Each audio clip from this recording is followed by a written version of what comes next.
Hello everybody, welcome back.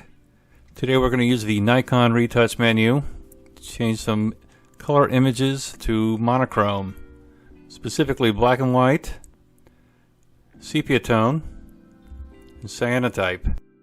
On the back of your camera, go to Menu, Retouch Menu, and then choose monochrome. I'm going to choose one of these three, then we're going to choose a photo.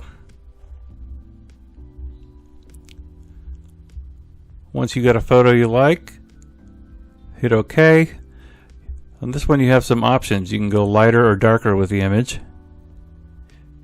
Find what you like. When you like that, hit OK again. That'll save a new file directly to your camera.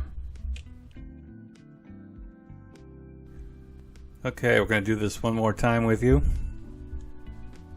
Same thing, Menu, Retouch Menu, choose an image, make some adjustments, hit OK. That'll save a new image to your camera, and that's it.